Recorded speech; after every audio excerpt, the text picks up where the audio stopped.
That's all for today, and I hope that you're feeling inspired to navigate your shifts with grace and authenticity. But remember, you don't have to do this alone. Our growing community is here and ready to support you. You can find the link to that one in the show notes. If you enjoyed this episode, I want you to subscribe, leave a review, and share it with a mom who may just need a little support and encouragement. Don't forget to connect with us on social media. We are on Instagram and Facebook at Momship Mastery, and those links are also in the show notes. Before we go, here's my little reminder. You are an incredible mom, and you have the power to nurture your inner well-being and create meaningful connections and relationships. Embrace the journey, cherish the moments, and continue to thrive in your momship journey. Until next time.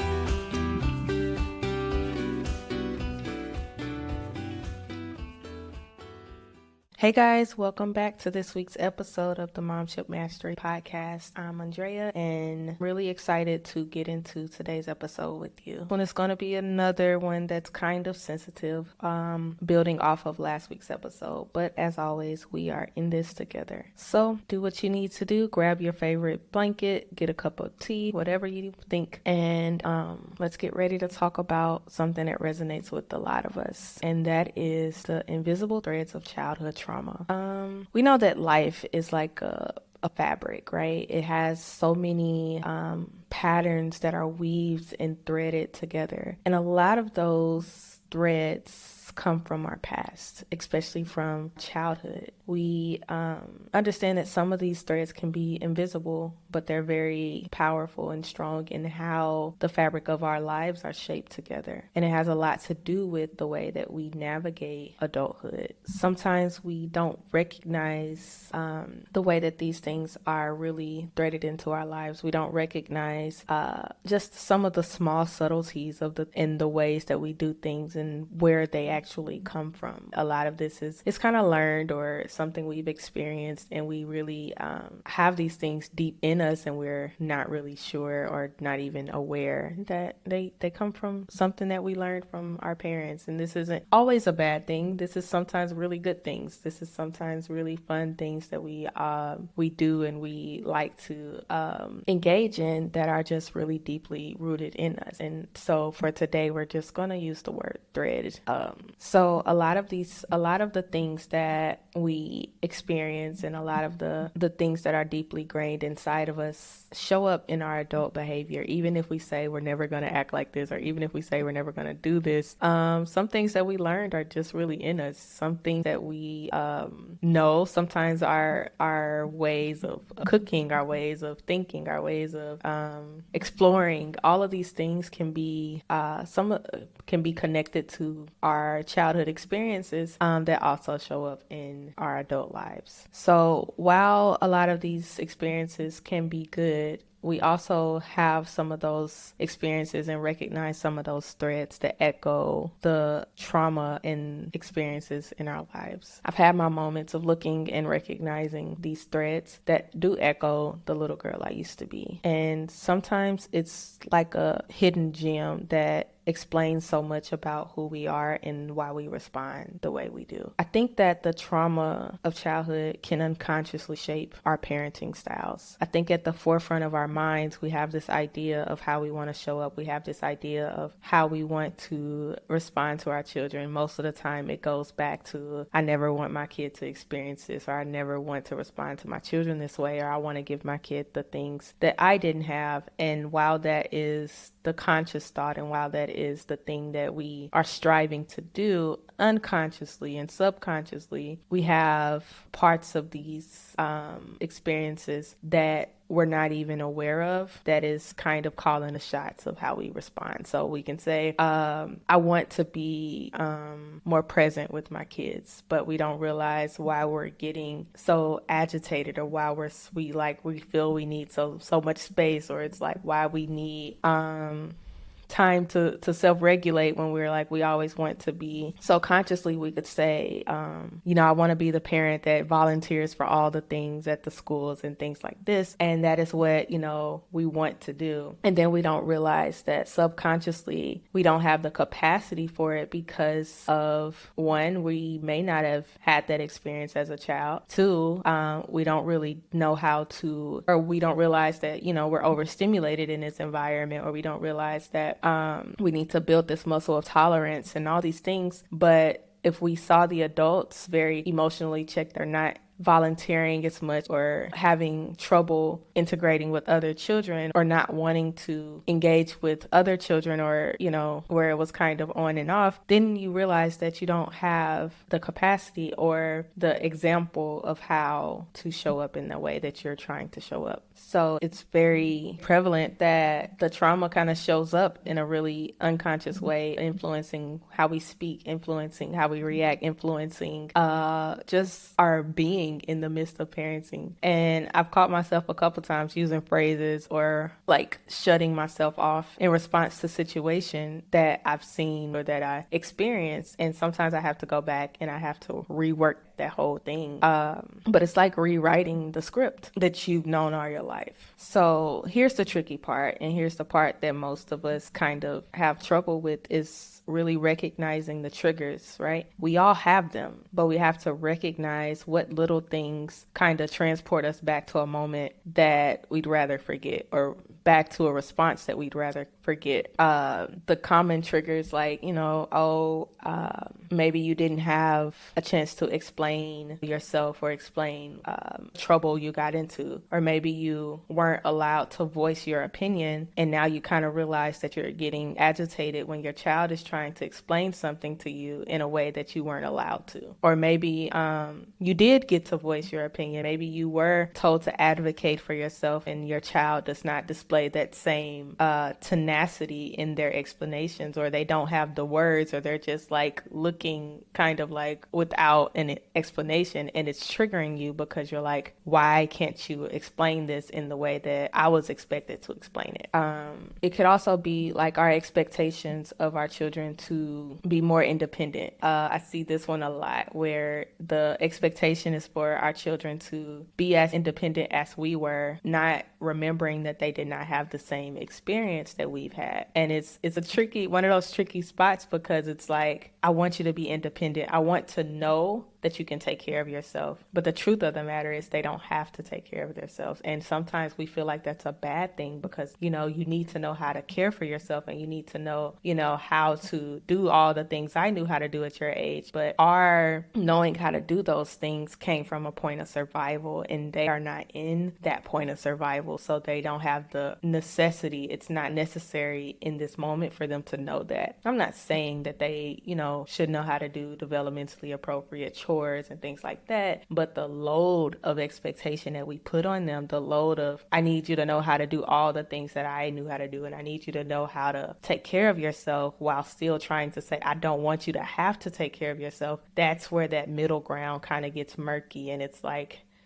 I'm struggling to really find the balance of what I want for you versus what I expect because of how I was raised. So what do? We have to rewrite the narrative. We have to break that cycle of expectation. We have to rewrite that script that we've known all our lives. We know how to do X, Y, and Z by the time we're 10. And then our kid is like 12 and they're like nowhere near that level of competence, but they have strengths in other areas that we don't have the strengths in, or that we didn't get to develop the strengths in because we weren't in the environment that cultivated those strengths. So they don't have to worry about survival. So they get to worry about other things. They get to focus on things like, arts or sports, or something that they can put their whole focus in. And they get to just be. And we struggle with that. We struggle seeing a child just be. We struggle seeing a child just play, because the expectation is, no, you need to survive. You need to know how to to do all of these things because I knew how to do them. And that goes back into the threads of the trauma we experience. It goes back into the threads of the things that we expected of ourselves, the things that we learned, and we have to rewrite that. So sometimes we have to take a moment to pause. So before we respond in like a sense of, you should know how to do this, maybe we should pause and ask ourselves, why are we expecting them to respond in this way? What are we asking them to do? Does it align with the life you're giving them? Is it necessary in their life right now? So for example, our kids are very socially, emotionally in tune.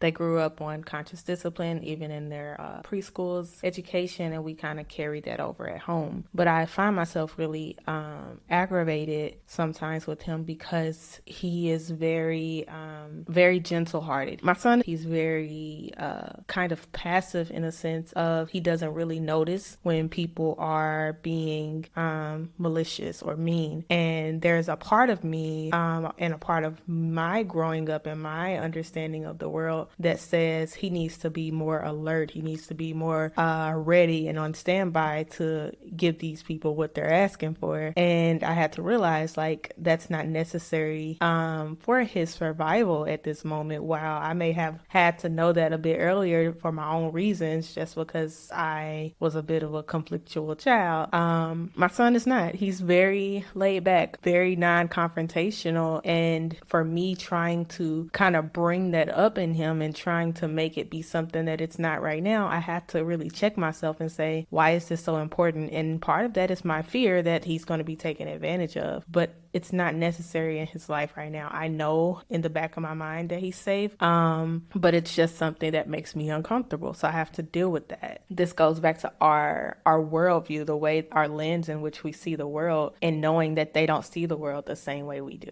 We have to understand that they see the world from a lens that does not have those traumatic events and does not have those responsibilities of survival. They have a completely different lens, but we're expecting them to see the world in the way that we did. We're expecting them to respond and to act in the way that we did, but they see things totally different than we do because they've experienced things totally different.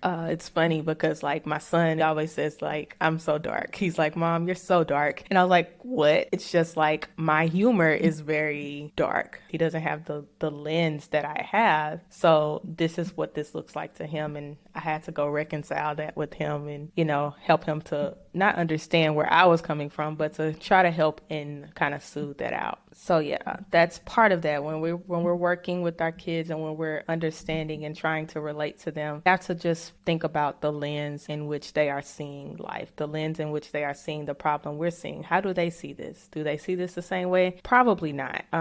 So we have to kind of remember and kind of restructure our expectations and the way we speak to them based off of how they understand things. So let's switch to relationships. How does our childhood experiences and traumas affect how we handle and interact in relationships? So childhood trauma doesn't just influence how we parent, it really seeps into how we connect with others. Like last week, we talked about attachment styles. The patterns we learned early on really play a huge role in what we expect and believe others to be capable of. So if your childhood experiences was that you could not trust people, or that people were dangerous, or that you had someone that you trusted that broke your trust, that's kind of a belief that you have ingrained in you. So even if you learn how to interact with people, there's this underlying part of you that doesn't trust them. There's this underlying part of you that won't allow yourself to get too close because you're afraid, or you have a fear that you'll be betrayed, especially for those who have experienced abuse, whether physical, emotional, any types of abuse that really disrupts the attachment, and it makes connection really hard. It makes connection difficult. And when connection is difficult, it doesn't mean it's impossible. So you may still be able to connect with people, but deep down inside of you, there is this disbelief, there is this distrust that lies and underlies in your relationships. You can't be 100% vulnerable accountable. You struggle to maintain healthy communication. This is also for anyone who have experienced like living in a one-parent household or seeing your parents fight and not reconcile. When you are learning these things and you are experiencing like unhealthy relationships and watching people not communicate effectively, these are the things that are threaded into who you are as an adult. So you don't have the skills to have a healthy communication style because you didn't experience that, and part of your traumas may have taught you that it's not necessary. And so you as an adult have some of these threads of your childhood that is not allowing you to effectively communicate, and that's creating more challenges in your connections and your friendships. You don't expect people to show up, or you do expect people to show up, and you feel disappointed, and you're blaming other people, and we're not really looking at, you know, our roles in something. We're not looking at how we contributed to the dissolve of relationships, of friendships. So a lot of the patterns of adaptation that we learned early on, they play a huge role. So if you ever found yourself pulling away from people when things get too close or things feel too personal, that's a response, right? That's a response to our trauma. It's a running joke. Okay, here's one of those things where it's like, you know, I don't expect things to be calm. I don't know, like when things are too calm for too long, I get a little nervous because I am used to chaos, all right? Things were always going on, so that felt normal to me. So when things are quote unquote at peace, that did not feel normal to me. That felt like danger because I felt like I was getting too comfortable and now somebody's gonna sneak up and do XYZ, right? That's a response. So even when I was developing relationships or friendships, it's like if the friendship is going too well, now my guard is kind of up and I'm not as vulnerable and I'm a little distant because I'm waiting on you to switch up on me. I'm waiting on you to lie to me. I'm waiting on you to be someone else, right? I'm waiting on you to show your true colors because this can't be who you really are. And with that expectation, we can't show up as authentic and as real as we want to be in a relationship because we can't be that. We're struggling to overcome the traumas that are shaping how we show up.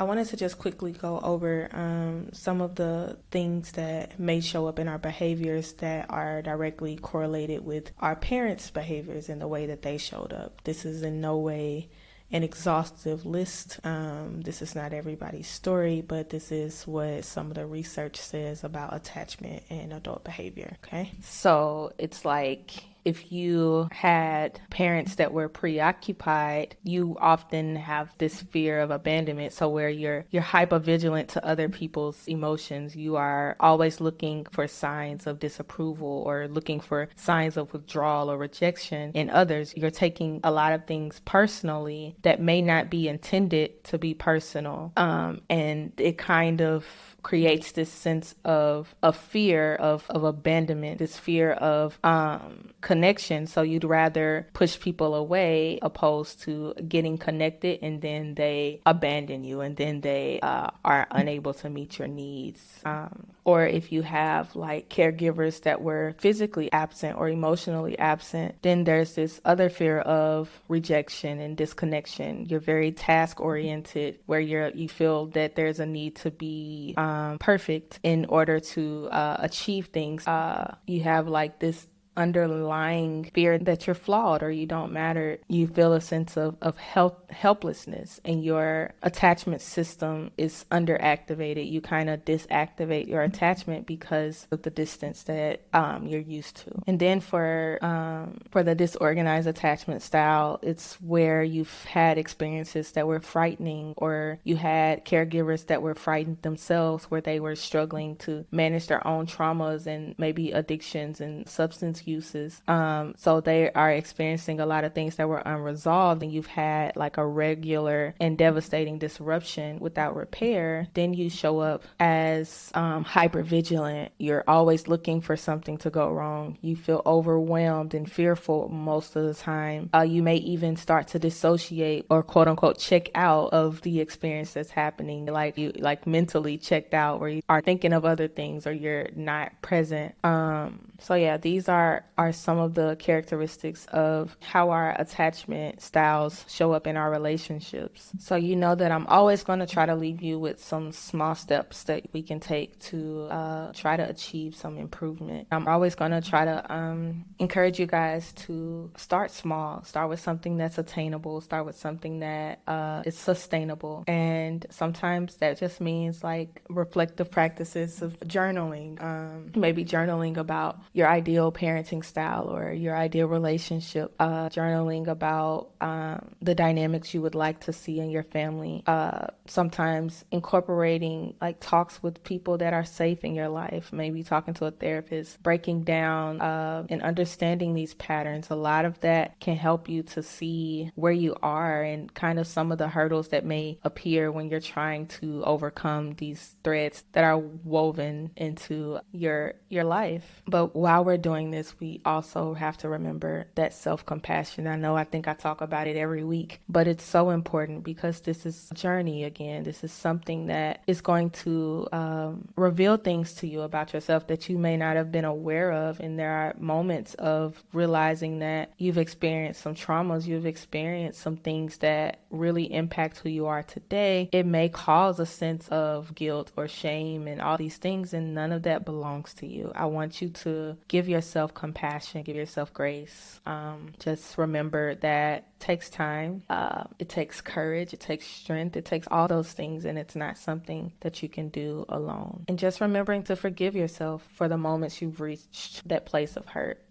Self-forgiveness, self-compassion, we need that. We so much against ourselves. We expect ourselves, especially our younger selves, to be able to manage life in a way that is not logical. I want you to think about your kids and your child and think about the amount of things that you expected yourself to do at their age. And I want you to ask yourself, is that fair to them? Would you beat that child up for not being able to manage life the way that you are expecting yourself to manage it? If not, I want you to give yourself some grace. When you are trying to build this new space with your partner, it's important to create this space that you're able to communicate with each other, where you're not judging each other, where you're not hurting each other with your words, but you're able to say, hey, let's have this moment, this hour, this 30 minutes, where we can just talk, have this communication about our childhoods, our expectations, the things we've experienced and how that may impact who we are now, how that impacts our parenting, how that impacts our ability to be intimate, how that impacts our understandings of relationships, our understandings of intimacy, our ability, our capacity, all of these things. We can't heal these things without talking through them. And then just remember to build that supportive environment within the relationship. Let that be your safe space. Let that be your safe space, and remember that you guys are teammates. You're not opposing each other. It's not a competition to see who had the worst childhood. It's not a competition to see who's the most traumatized.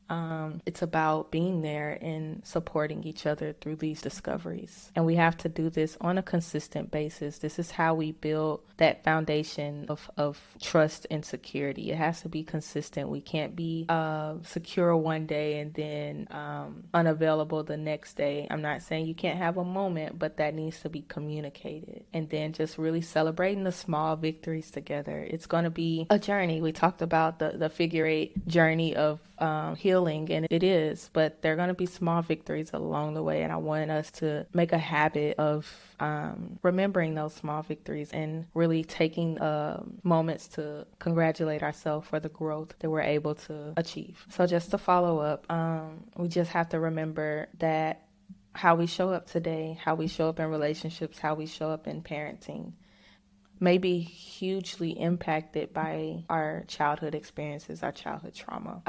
And it's really important for us to take a moment to understand our expectations of our children, understand our reactions of our children. We also want to express that self-awareness and breaking that generational curses. If you didn't listen to last week's episode, we talked about the grief in breaking curses, and it's not always a pretty thing, but it's an important thing. And just remembering to take one small step at a time, okay? Let's not overwhelm ourselves, but just being mindful and taking the steps needed. So, again, we're going to leave you with about 5 steps that we can take this week if you'd like. And just number one, finding a mindful moment to pause, just pausing before reacting in parenting and relationship scenarios. All right, so to wrap up today's episode, we're going to talk about just some few things that we can do to make a small impact towards improvement. First, we want to try to take a mindful pause. We want to pause before reacting in our parenting and in our relationships, thinking about when we're triggered and when we are having a moment, and really pausing to see what is the underlying theme here. We want to journal. We want to reflect on our daily interactions and really look at the patterns and the triggers that may have come up in that day. Finding therapeutic support. Consider looking for a therapist or a trusted guidance. And then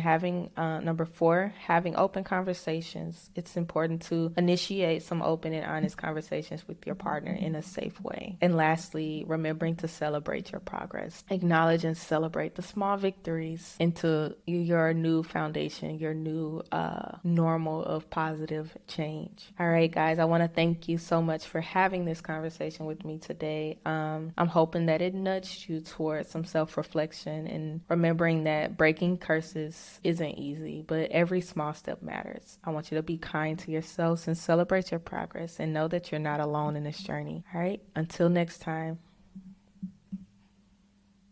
Welcome to the Momship Mastery Podcast, the ultimate destination for moms seeking balance, connection, and growth in their journey through motherhood. I'm your host, master's level therapist and life coach, Andrea Baker. Here at the Momship Mastery, we believe that motherhood is a purposeful journey filled with discoveries, challenges, and countless opportunities for growth. Our mission is to provide you incredible moms with the wisdom, inspiration, and tools to flourish as you nurture your relationship with yourself and those around you. Each week, we will dive into transformative conversations, therapeutic insights, and practical tips to empower you to thrive as a mom while still maintaining your unique identity. From self-care strategies to relationship building, from spiritual growth to parenting insights, I've got you covered. So if you're ready to embark on this journey with us, hit that subscribe button and let's explore the world of motherhood, relationships, and growth together. Remember, you're not alone on this journey, and we're here to support you every step of the way.